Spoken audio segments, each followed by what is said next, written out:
Kita semua tahu kalau lagi mumet paling enak healing dulu ke tempat-tempat yang damai, seger, dan adem gitu. Contohnya kayak abang-abangan ini, kita panggil aja Dito sama Doni. BTW ini tempatnya bukan di Raja Ampat ya, tapi di sebuah teluk sempit di Norwegia bernama Sognefjord. Bentar, cara bacanya gimana nih? Sognefjord. Oke, terima kasih Google. Lokasinya sendiri ada di sekitaran desa kecil bernama Vangsnes. Waktu lagi kebut-kebutan pakai jet ski, tak diduga muncul sesuatu dari dalam air. Entah apakah itu, tapi dilihat dari siluetnya, sesuatu itu tampak begitu besar hingga menciptakan pusaran air yang gede banget sampai-sampai bikin keduanya tersedot ke dalam air. Halo guys, jumpa lagi bersama aku di channel Uni Recap dan selamat datang di alur cerita film Kraken. Dari abang-abangan tadi kita pun pindah ke tante-tante bernama Johanna. Diketahui doi seorang pakar biologi kelautan yang kerjanya itu mempelajari makhluk-makhluk laut, khususnya mempelajari gelombang suara yang biasa digunakan paus dan lumba-lumba sebagai media komunikasi. Sayangnya di hari libur yang harusnya bisa dipakainya buat liburan, Pak Manajer malah ngasih dia tugas dadakan di mana doi harus melakukan inspeksi ke daerah bernama Vangsnes. Katanya sih ada kejadian aneh gitu di mana dalam sebuah video tampak ada banyak sekali ikan salmon yang hilang arah sampai tiba-tiba loncat ke daratan.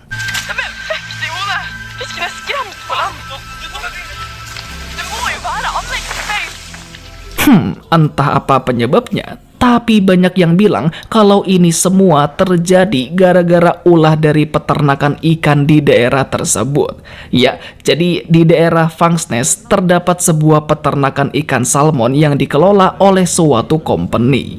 Pemiliknya sendiri adalah seorang bapak-bapak bernama Josten. Dan kebetulan hari ini beliau kedatangan calon pembeli dari Jepang. Water from the glacier, the crisp, clear, pure water mixes with the fjord. And it's the perfect place for our superior salmon to grow up.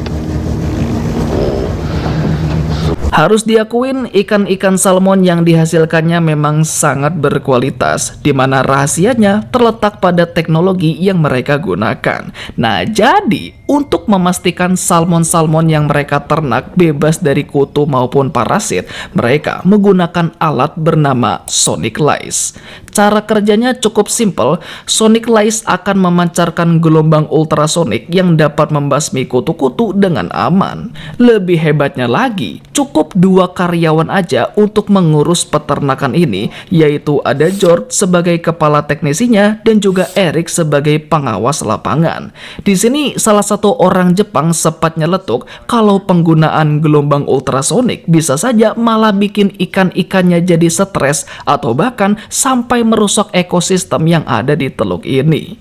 Tapi tenang, hal seperti itu tidak akan terjadi sebab tingkat frekuensinya sudah diatur di tingkat yang aman. We have developed a software adjusting the frequency based on the stress levels of our fish. But the transducer is the heart of Sonic Lice.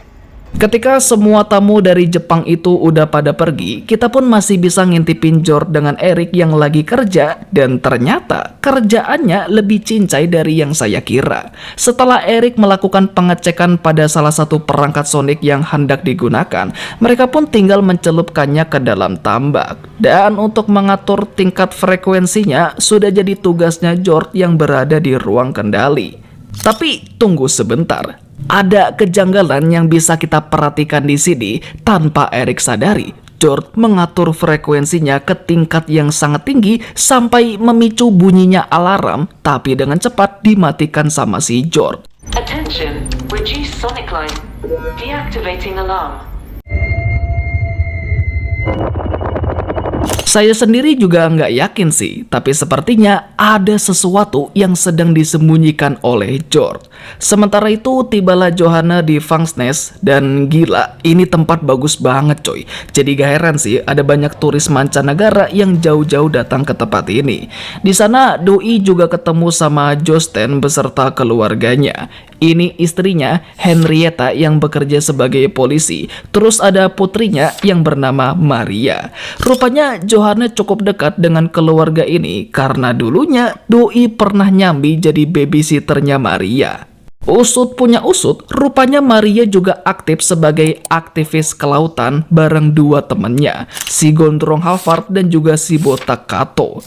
Kalau kalian sadar, Maria jugalah yang mengirim video ikan-ikan salmon itu ke Badan Riset Kelautan sebagai bentuk laporan adanya kerusakan lingkungan. Dalam laporannya tersebut, Maria juga menyebutkan kalau penyebab dari kejadian ini disebabkan oleh aktivitas peternakan ikan salmon yang dikelola oleh bapaknya sendiri alias Jostein. Dengan kata lain, Maria ngelaporin tempat usaha bapaknya sendiri biar cepet-cepet ditutup sama otoritas setempat karena dinilai membahayakan ekosistem yang ada di teluk ini. Er det faren din som driver anlegget? Ja. Det er faren hennes. Skal vi lytte til, da. Dan ya, itulah yang menjadi alasan kenapa Johanna ditugaskan ke peternakan ikan ini, tidak lain untuk melakukan inspeksi. Terlihat Johanna diantar pakai perahu oleh seorang aki-aki bernama Olaf yang juga kenalan lamanya. Fjorden er ikke sånn som den var. Kjør, der ligger skiten. Du må få stengt det ned, før det er for sent. Waktu udah sampai, Johanna langsung nyelonong masuk tanpa permisi, yang mana sampai bikin kaget si Erik. Kalau dilihat dari reaksinya, tampaknya Erik seperti udah kenal lama sama si Johanna, dan faktanya memang benar. Jadi singkatnya, beberapa tahun silam, Johanna dengan Erik pernah tergabung dalam proyek pengembangan Sonic Lice. Sebelum akhirnya, Johanna memutuskan untuk keluar dari proyek tersebut dan pindah karir sebagai pakar biologi kelautan. Siffrorna är klara. Besok paginya dua-duanya nyoba buat ngobrol lagi, ya meskipun masih rada-rada canggung karena baru ketemu setelah sekian lama. Tapi nggak lama, keduanya dikagetkan dengan gerombolan ubur-ubur yang tiba-tiba lewat di bawah mereka. Faktanya bukan cuman ubur-ubur itu saja, tapi ratusan kepiting juga tampak sedang beramai-ramai pindah ke daratan. Apakah ini ada hubungannya dengan dampak dari Sonic Lice? Ataukah mungkin ada penyebab lainnya? Ya, semoga saja nanti akan diungkap. Besokannya Johanna sudah memulai inspeksinya, dimulai dari bertanya-tanya kepada George, lalu menguji dampak langsung dari paparan gelombang ultrasonik. Sebagai sampel, dia mengambil jantung dari ikan salmon yang masih segar, di mana pada frekuensi yang normal, kelihatannya memang tidak ada masalah. Tapi setelah ditingkatkan sedikit, muncul gangguan pada jantung salmon yang diuji. Dan ketika frekuensinya dinaikkan lagi sampai ke tingkat maksimal, jantungnya seketika hancur. På maks styrke får vi kollaps i bløtvev og 100% dødelighet. Gak lama setelah itu, sesuatu menghantam salah satu perangkat Sonic sampai jadi rusak, yang ketika diperiksa, ternyata ada bangkai makhluk asing di dalamnya. Setelah di-unboxing lalu di-review singkat, rupanya makhluk ini semacam organisme langka yang harusnya habitatnya itu ada di laut dalam, karena di dalam tubuh makhluk ini terdapat zat bernama luciferin yang memungkinkan makhluk ini dapat menghasilkan cahaya sendiri dari dalam tubuhnya. Gak cuman itu, mereka juga rada salpok sama cairan hitam yang tampak seperti tinta. Tapi yang bikin mereka lebih penasaran, bagaimana organisme laut dalam seperti makhluk ini bisa sampai ke permukaan? Kalau dari tebakannya si Johanna, sepertinya makhluk ini terpancing dengan gelombang ultrasonik yang dipancarkan oleh perangkat Sonic Lice. Den deler ganske mange av de samme kjennetegnene som en parasitt, altså. Men da må jo verten være enorm. Di sisi lain, kita pun dibawa ke lokasi penemuan sebuah jet ski. Kalau kalian ingat, ini adalah jet ski yang sama yang dipakai Doni sama Dito, dua orang turis yang dikabarkan menghilang 2 hari yang lalu. Nah, kalau jet skinya ada di sini, lantas di manakah kedua orang itu? Balik lagi ke peternakan ikan, di mana lagi-lagi ada benda asing yang masuk ke dalam tambak. Sekilas kalau kita perhatiin kelihatannya seperti bangkai ikan dengan ukuran yang cukup gede. Tapi ketika Johanna nyemplung untuk memeriksanya, ternyata itu bukanlah bangkai ikan, melainkan bangkai orang. Terungkap ini adalah jasadnya Dito dan Doni, 2 orang turis yang hilang pada waktu itu.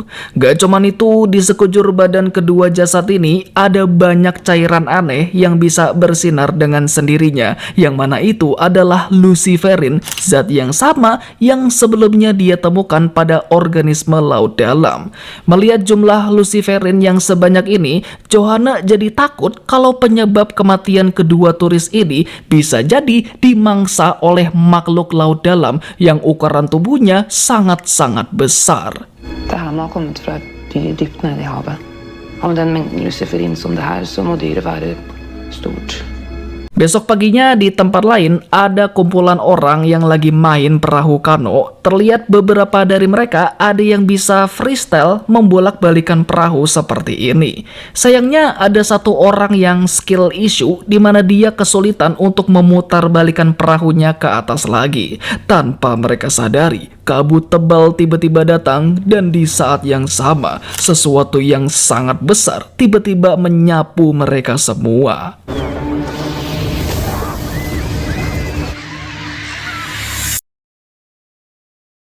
Beberapa jam setelah kejadian itu, tim pencari pun berhasil menemukan sisa-sisa dari kelompok tadi. Naasnya, tak ada satupun yang selamat. Dan yang lebih ngeri lagi, salah satu korban kondisi jasadnya udah tinggal separuh badan.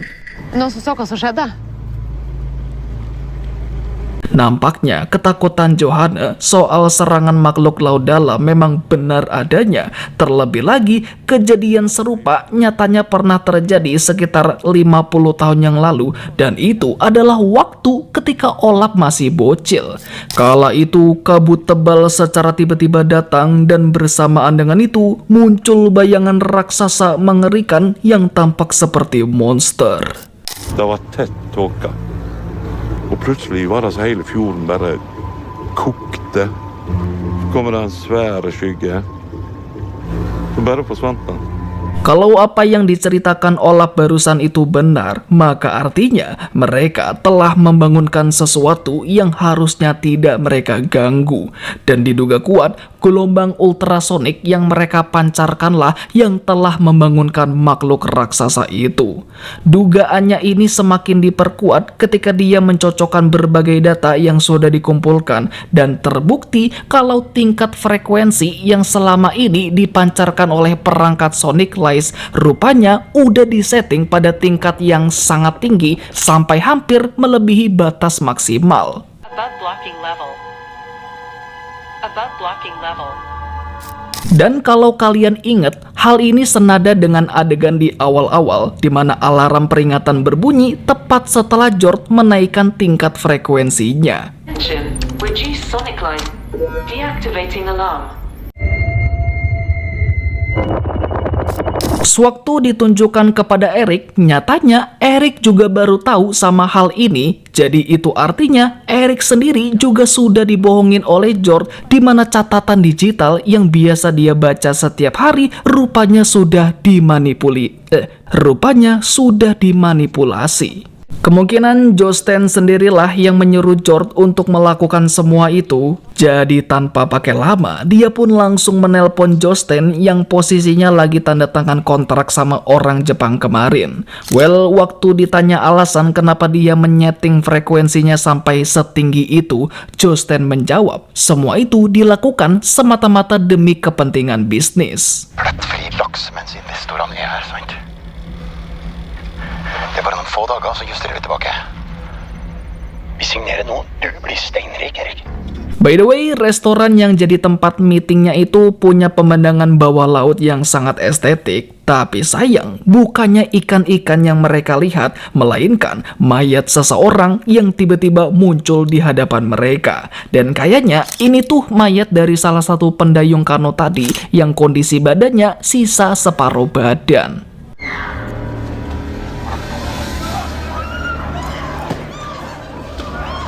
Di sisi lain, Henrietta lagi sibuk-sibuknya memperingatkan orang-orang yang lagi berenang untuk cepat-cepat naik ke daratan. Ya, setelah apa yang terjadi selama beberapa hari belakangan ini, Henrietta jadi yakin kalau ada monster laut yang sedang mengancam teluk ini. Sayangnya ada satu perahu yang masih belum kunjung kembali, dan diketahui perahu tersebut sedang dipakai oleh rombongan turis. Baru aja dibilangin, rombongan turis yang dimaksud ternyata sedang berhadapan dengan monster itu, dan sepertinya mereka semua akan jadi korban selanjutnya. Setelah kejadian di restoran tadi, Jostein langsung buru-buru balik ke peternakan. Di sana dia udah ditungguin sama Johanna dengan Erik yang memaksanya untuk segera mematikan perangkat Sonic Lies. Akan tetapi Jostein dengan tegas menolak apapun alasannya. Pokoknya Jostein sama sekali tidak peduli. Ring Mattilsynet da. Vi skulle ikke ha noen ting. Ketika mereka sedang berdebat di ruang kendali, Maria bersama kawan-kawannya hendak melakukan sesuatu di luar sana, di mana mereka berencana untuk mensabotase salah satu perangkat Sonic yang sedang dinyalakan. Namun di saat yang sama, sesuatu yang berbahaya juga sedang mengintai mereka, karena begitu Kato menyelam ke bawah air dan mensabotase perangkat Sonicnya, tiba-tiba dia diserang oleh sesuatu. Modul 3 offline. Naasnya sudah terlambat baginya untuk naik ke atas perahu karena tubuhnya sudah tercabik-cabik dan Doi cuma bisa pasrah dimangsa oleh makhluk-makhluk itu. Tentu hal itu langsung disadari oleh mereka yang berada di ruang kendali, sehingga dengan cepat mereka pun menolong kedua anak muda itu. Ikan-ikan yang ada di dalam tambak juga habis dimukbang, dan tidak lama setelah itu anjungan tempat mereka berpijak tiba-tiba berguncang. Sadar dengan bahaya yang mengancam, mereka semua cepat-cepat masuk ke dalam untuk mengamankan diri, menyisakan Johanna yang masih penasaran dengan apa yang sebenarnya terjadi. Saat itulah kabut tebal tiba-tiba datang hingga menutupi semua area di tempat ini, dan di saat yang sama muncul tentakel raksasa yang tiba-tiba menyerang.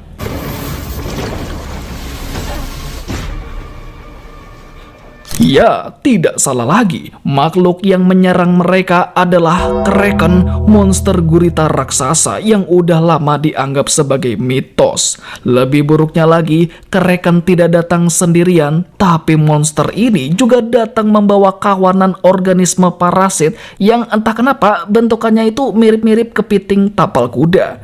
Dengan ukurannya yang relatif kecil, parasit ini dapat dengan mudah masuk lewat celah-celah sempit, dan begitu salah satunya muncul di hadapan mereka, Maria langsung ngebejek-bejeknya sampai mokat.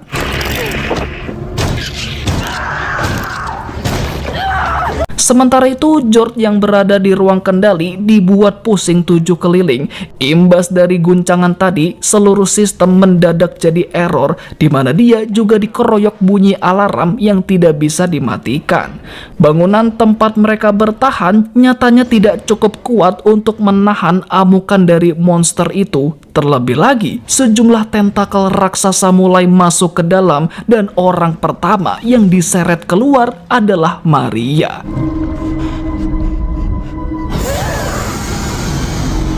Meskipun di sepanjang film Jostein digambarkan sebagai orang yang serakah, tapi gini-gini beliau adalah sosok bapak yang sayang banget sama putrinya.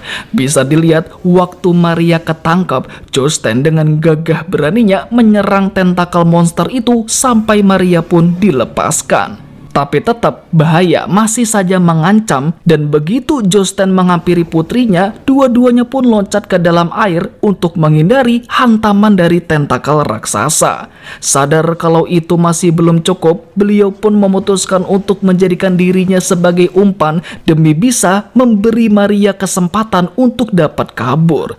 Dan begitu Jostein tertangkap, dia cuma bisa pasrah menjadi cemilan sang monster. Kondisi di dalam juga sama kacaunya, dan di titik ini tak ada satupun tempat yang bisa digunakan untuk bersembunyi. Bahkan freezer yang dimasuki oleh George sekalipun juga tidak luput dari ancaman parasit.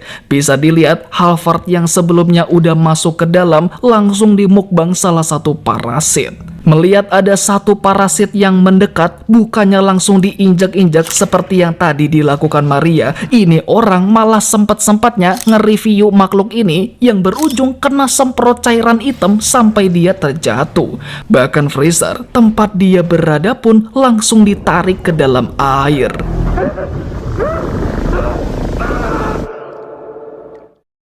Di sisi lain, Johanna juga tampak bersusah payah menghindari tentakel raksasa itu. Sembunyi di dalam ventilasi juga percuma karena Doi masih saja dikejar-kejar sampai akhirnya terjatuh di area bengkel.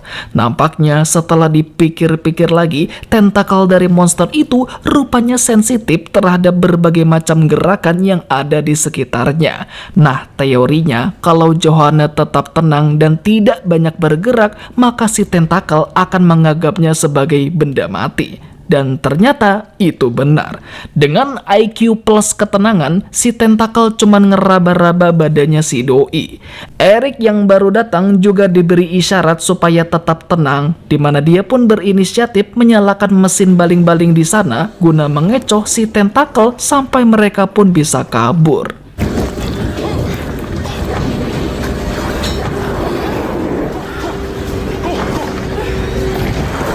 Sesampainya di luar, ternyata kondisinya jauh lebih kacau, di mana seluruh bagian dari peternakan ini mengalami kerusakan berat.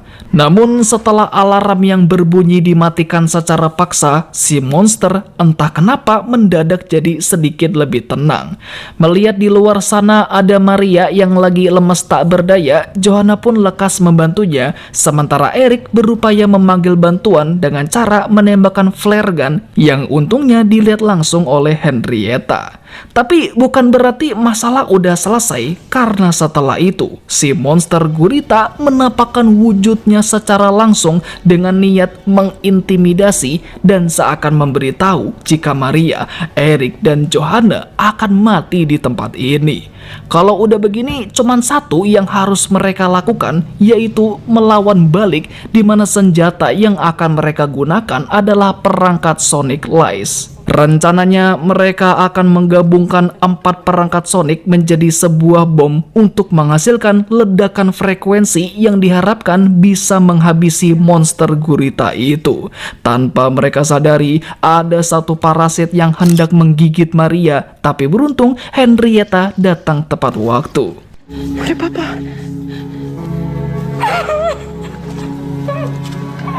Semua persiapan udah siap dan tinggal naik ke atas perahu. Dikiranya bakalan berangkat berdua, namun rupanya Johanna udah berniat untuk pergi sendirian, meninggalkan Eric yang cuman bisa berdiri di sana. Dari awal Johanna udah menyadari jika ini adalah misi bunuh diri, jadi akan lebih baik jika dirinya seorang saja yang berangkat. Sejalan dengan sang monster yang mengikutinya dari belakang, Johanna pun terus memacu perahunya sampai menjauh dari peternakan. Dirasa sudah cukup jauh, bomnya pun dinyalakan lalu diceburkan ke dalam air. Tak diduga, butuh beberapa menit sampai bomnya benar-benar bisa meledak, dan biar si monster tidak lari kemana-mana, Johanna pun dengan terpaksa menjadikan dirinya sebagai umpan. Di momen inilah, Doi bertatapan langsung dengan monster itu dengan ukuran matanya yang segede gaban, sampai akhirnya bom tersebut meledak menghasilkan gelombang kejut yang begitu dahsyat. Seketika, ledakan tersebut membunuh sang monster, menenggelamkannya ke dasar laut. Tapi sayang, ini juga menjadi akhir bagi Johanna. Entah karena kehabisan napas atau karena efek ledakan barusan, Doi tiba-tiba jadi lemas hingga akhirnya meninggal. Beberapa waktu kemudian, Eric, Maria, dan juga Henrietta tampak menyusul menggunakan perahu karet sampai mereka pun berhasil menemukan perahu yang tadi ditumpangi Johanna. Akan tetapi, sewaktu dicari-cari, ketiganya sama sekali tidak menemukan tanda-tanda keberadaannya yang ternyata Johanna sudah dievakuasi sama si Pak Tua Olaf. Dan disitulah mereka baru sadar kalau Johanna sudah meninggal.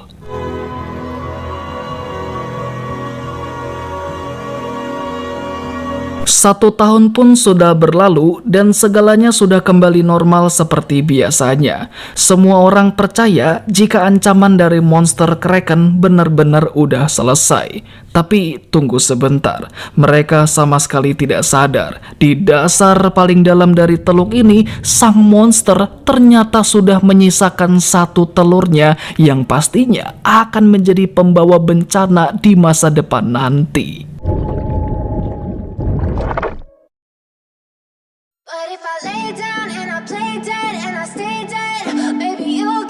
So ya, itulah alur cerita dari film Kraken. Oke, segitu saja untuk video kali ini. Jangan lupa untuk like, comment, share, dan subscribe-nya agar saya bisa semangat untuk bikin video kayak gini. Terima kasih yang udah nonton sampai habis dan sampai jumpa di next video. Bye bye bye.